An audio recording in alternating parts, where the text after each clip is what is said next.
Hello everyone and welcome to episode 9 of Playing Like Pulis. So, last time we met, we of course lost 4-0 to Liverpool, where, to be fully honest, we could have easily scored 5 goals, but we just could not hit the back of the net. Karius, with a rating of 8.1, turned into Optimus Prime that game, if you remember.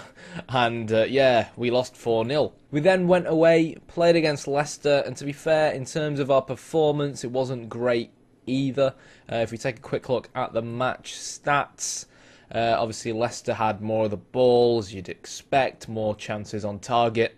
But in terms of clear-cut chances, it was pretty even.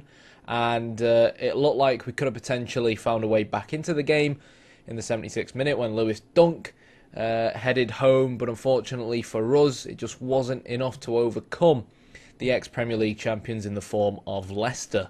And I think if you look at our recent form, bar the 2-0 win against Huddersfield, we have to kind of own up and admit that our away form hasn't been good enough in the Premier League so far this season. Bar an away win at Stoke and obviously the win against Huddersfield, we've not really been solid enough at the back. So that's probably going to be something I might look to address. Well, to be honest, I'm going to have to look to address against Arsenal and Spurs away from home. Both of those games, only 3 days between them, so we are going to definitely drop points there. And coming up today is going to be Man City at home, where we more than likely will figure out a way to drop points as well. That to one side, though, we did beat Southampton on penalties in the Carabao Cup. It's kind of nice to get a bit of revenge, given that Southampton, undeservedly in my opinion, beat us. You'll have seen the highlights prior to the Liverpool game in the last episode, where Boufal scored a very, very fortunate goal. So, you know, with it being kind of like a South Coast derby, it was kind of nice to get revenge. And I think all you have to do to kind of summarise the game up is look at the times where the goals went in. So, Murphy, it looked like he'd got the winner at 2-1 in the 91st minute. And then, 93rd minute, Dusan Tadic scored and equalised. And then Bertrand put them 3-2 up. And then Glenn Murray made it 3-3 in the 97th minute. And then after so many goals in such a short proximity of time, it looked like both teams forgot how to even create a chance, let alone score a goal themselves. But fortunately for us, we just about edged it in the penalty shootout. Stephen Davis, ex-Rangers, missed Southampton's penalty, which does mean our cup run continues. Unfortunately, it just happens to be against Manchester City. Next up was a game that I felt on paper should have really been winnable, but West Ham going into this game were third in the Premier League. They're currently sixth, but you have to own up and admit that they've been doing pretty damn good this season on our save. And I think in real life, they're a bit of an anomaly in a sense that they've got a very, very good side and shouldn't be anywhere near where they are in the table at the moment in real life. So really, even though it's at home, comparing both lineups, West Ham should be beating us, but we did manage to sneak a point as well, and we probably would have managed to win it if it wasn't for a Mark Noble penalty in the 73rd minute. And what was even more disappointing was that Bayram Kayel actually gave away that penalty, and it was his foul that gave away that penalty that earned him his red card. So, you know, at home, as soon as we went down to 10 men, we had to go a little bit more defensive and see the game out. So really, in the large picture of things, we remain unbeaten at home. We've only lost against Southampton at home so far this season, even drew earlier on against Chelsea, but that could change if Man City come onto our turf and disturb us. So without further ado, we're going to jump straight in, play Man City, try and play the Pulis way. We've got two contrasting styles here, the very, very direct style of play that we play versus the more intricate tiki-taka-esque style of play of Pep Guardiola. So in terms of our starting lineup, we are going to be going with the usual really. Charlotto right back, Tim Krul in goal, Duffy at centre back. This time though with Dunk instead of Connor Goldson. Dunk obviously scored against Leicester from a set piece. It's not the first time he's looked pretty deadly from set pieces, and I think he deserves a shot in the starting lineup. Suttner plays at left back. Stevens comes in given that KL is now suspended. Grosser in front of him, Murphy on the right, Solly March on the left. Knockout obviously still recovering from an injury, and Solly March, I think, going into a few games ago, was also out injured, which is also for me another key part as to why we struggled against Leicester. Because if we take a look at our side on the right hand side, you'll see that I was playing with Izzy Brown, and Izquierdo started off playing out on the left, which isn't really ideal. So yeah, I think we have been unfortunate with injuries to important players. Now, obviously, ideally, I'd really like Knockout for a game like this, but he is injured. So it is going to be Hemed and Murray up front. Izquierdo, 3 goals so far, 2 of them in the cup for us so far this season. Morale is at an all-time low because of what happened in the last episode, but I kind of feel like Man City will be looking to play with quite a high line, and Izquierdo's pace could be quite useful going into the final 20, half an hour of the second half. Now, it's a bit of a gamble because at the same time you can argue, well, if Man City are 2-0 up, then they'll drop deeper anyways, and Izquierdo will be a lot less of a threat. But at the moment, I feel quite happy with that link, experienced link of Murray and Hemed up front. So, Man City's lineup, playing with a 4-3-3, Danilo, Stones, Otamendi, Mendy, Ederson in goal, Fernandinho, De Bruyne, Delph, Sane, Sterling, Gabriel. So, I think if you compare some of the names in that Man City lineup with some of the names on our team, it really kind of says it all. So, we're not really expecting to get anything from this match. There's my phone going off again. And obviously the reason why I say again is because unfortunately it went off in the last episode as well. Note to self, put it on silent. So, okay, we're going to go with a cautious team talk. And that's just simply on the back of what's happened in the past few episodes, where players are completely unhappy with me, despite the fact that at the time, before they decided to sulk and want me sacked, we were 6th in the Premier League. So I'm just going to tell them it's a great opportunity to show all the pundits they've been correct. I find that normally works pretty well, because a lot of players are quite self-centered. They don't really care what you think, because they don't respect you as their manager anyways. But suddenly you talk about pundits and TV and whatnot, and their ego kind of grows. So in terms of tactically, again, like I've said before, don't really want to over-tweak because we want to keep playing the Pulis way. We're going to start off defensive as always, but then when we actually switch to our normal approach, I'm going to tell Toma Hemed to mark their anchor man tighter. It's just a bit of a test. It's something Jonathan Walters used to do, and unfortunately, I still don't feel like the match engine this year really has defensive forwards on point in terms of their defensive positioning off the ball. They don't seem to still fall back and close down opposition players enough for me and kind of become like that 5th midfielder off the ball. And then, you know, you wonder why so many people still play with strikerless tactics. Well, that is why.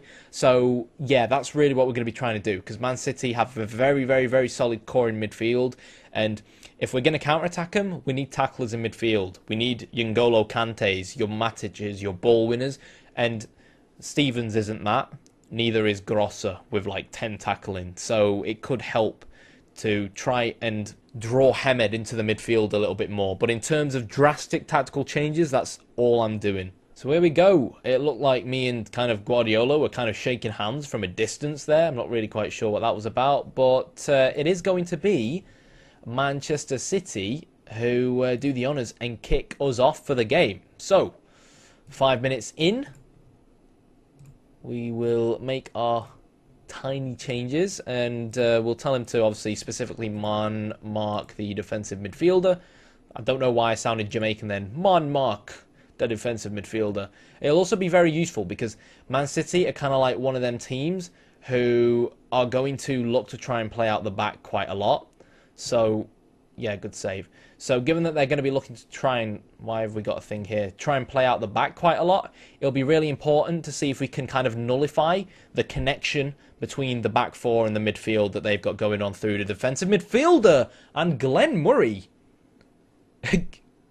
and Solly March link up to get us the opening goal against Manchester City. And 1, 2, 3 passes in a row, I think it was. One big hoof into the box from Solly March. And then none other than Glenn Murray in the right place at the right time grabs us our first goal of the game. So we are going to switch back to defensive, obviously, for the next few minutes. There's my phone going off again, so I am going to mute it properly now. Jesus Christ. Or maybe I should say, Gabriel, Jesus Christ. Sorry, that was dreadful. Long ball forward from Tim Krul. It's Grosser that wins it in midfield. Murphy switches play to Solly March, who shoots. Wembley. Wembley. We're the famous Brighton and Hove Albion, and we're going to Wembley. Obviously, I know it's a Premier League game. We're playing Spurs in a few games' time. Hence why we're going to Wembley. So, yeah, we're somehow 2-0 up. We're now going to go to our more protective approach, which has kind of slightly more defensive instructions and slightly tones down our wingers. What on earth is going on here? What are all these buttons? If we can maintain this at 2-0, awesome. We're seeing a fair bit of the ball as well. 42% possession. The second I say that, we drop down to 38. But generally speaking, that's a lot more than what we're normally used to seeing. A lot of yellow cards coming out from Man City as well. I can't emphasise how important it's going to be now to just go in at half-time, honestly, at 2-2. I should have probably set the man marking on Hamed there. But in terms of chances created from Man City, we've not really seen anything. And because, obviously, it's a recorded video, and we've kind of got stuff on key, there's not really much I can make of stuff to see how effective Toma Hamed is being in terms of man marking Fernandinho. But it certainly seems to be doing something in terms of getting the job done. So it's so important now that I cautiously tell them not to get complacent. We've got two players who look stressed, one of whom is Jamie Murphy. And I am obviously very wary that he could get yellow carded here. So for that reason, I'll take off tackle harder off him specifically. But other than that, I don't really feel like we need to change anything. One thing I will do is, again, apply the marking of the defensive midfielder onto Toma Hamed. But yeah, hopefully it makes sense why I'm giving that kind of defensive forward a shot in terms of man marking the opposition defensive midfielder to get him more involved in defensive work off the ball. Kind of got a tough decision now. Proper has to kind of come on. He's more of a technical style player. He's not really the style of player we kind of need on the pitch at the moment. I'm going to try and get the best out of him. So I'm going to set him as a deep line playmaker on defend, just to try and solidify things up a little bit.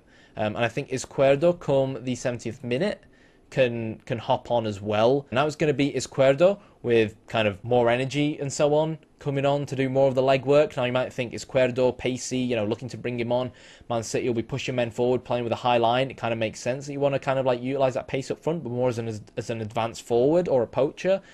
Yeah, we're 2-0 up. So I'd rather use that energy and work rate that he's got to close down from the front and give kind of Man City a hard time playing out the back. I mean, I really wish we didn't have key highlights on, because I think it'd be intriguing to see what's actually happening in terms of Man City trying to build attacks. They look completely knackered at the moment. Okay, so these will now become support.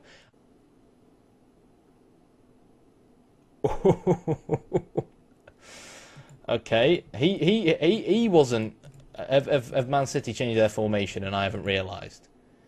I mean, those who watched my Blackburn save last year will know how much I used to switch between the bloody formation page. Where the flying is the formation page now. It's like the most important bloody page that you want to keep an eye on your opposition's formation. And where can I see it? Where can I see it? Now, they're quite fortunate that I'm not going too tactical in this beta save like I did last year. But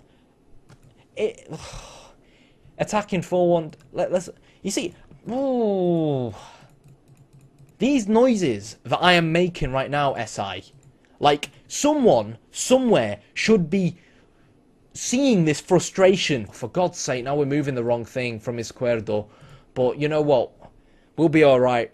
We were very deep there, and I think that was part of our problem. It was a really good ball from Delph. We've kind of stood off him. I think what's most disappointing is that this guy, Murphy, really failed to pick anything up. But, yeah, hopefully one more shout now. Why is this moved back over to the right-hand side? Tell him to... You know what? Honestly, the hardest part of this entire game has been dealing with the AI.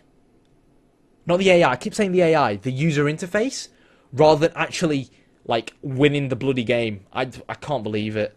Can't believe it. Someone just tackle Aguero. Get this over and done with. Hoof that ball forwards. Thought he was never going to hoof it forwards there.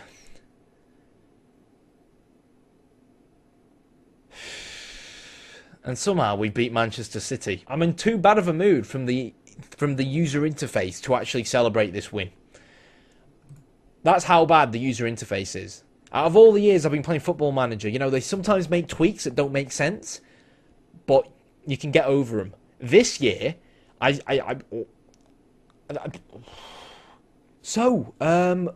I guess we're going to cautiously tell them that people had us written off and all that jazz, and they're happy.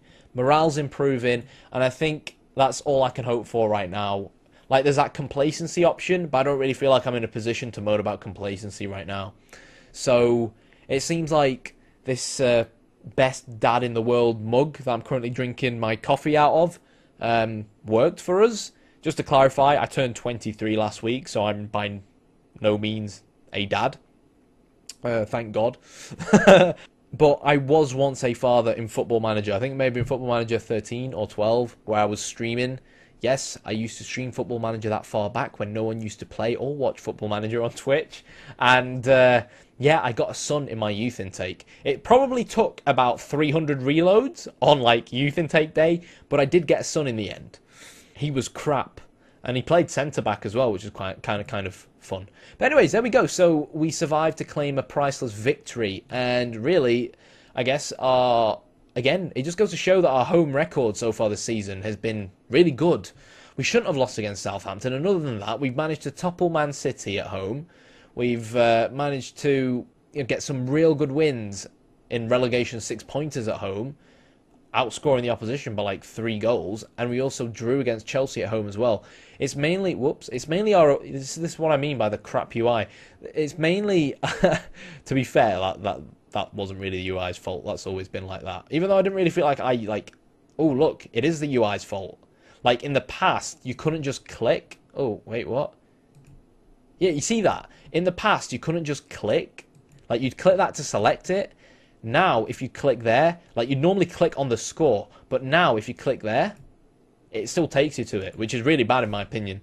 But yeah, decent results at home. We still need to try and iron out some of our issues away from home, but generally speaking, it leaves us in 10th place in the Premier League, 17 points, 5 wins, 2 draws, 4 losses. So far so good, but still a very long season ahead. But again, if we can beat Crystal Palace in the next game, then that puts us on 20 points. And some of these teams will slip up, and it could put us in contention once again for a European spot, which doesn't look likely. And in order for it to be likely, we're going to have to get something out of Arsenal, Spurs and Man United. That are 3 massive games all coming in a row. And in order to do that, we have to improve our away form. So maybe we found a bit of a trick in trying to get our defensive forward to kind of help out a little bit more defensively in terms of trying to, get him to man mark someone from the centre of the park if the opposition are playing 3 in the midfield. We'll have to wait and see, because obviously we need a much bigger set to deduce conclusions from than just a single game against Manchester City managed by Guardiola. So without further ado, I guess I'll see you guys for the next episode. That will be our game against Arsenal. And of course, if you like the video, hit the like button, hit the subscribe button. Just a heads up, some people have been asking me what my main save is going to be in Football Manager 2018, because I think, to be fully honest, this save has all been about trying to create a tactical recreation. I've been quite fortunate that my tweaking in pre-season has created something pretty decent that's playing the right way, so I haven't actually been tweaking too much along the way. We came into this only intending to play 1 season, so it's not a serious save, but my serious save for FM18, the intro for that, is going to be uploaded very, very soon, in the next few days. If you like the video, hit the like button, hit the subscribe button. Keep an eye out for my FM18 managing Indonesia save. Just kidding. See you next time. Even though that still is a clue. So, if you can figure it out from that, then fair play to you. But even if you do figure it out and write in the comments, I won't admit to it. So, yeah, see you next time.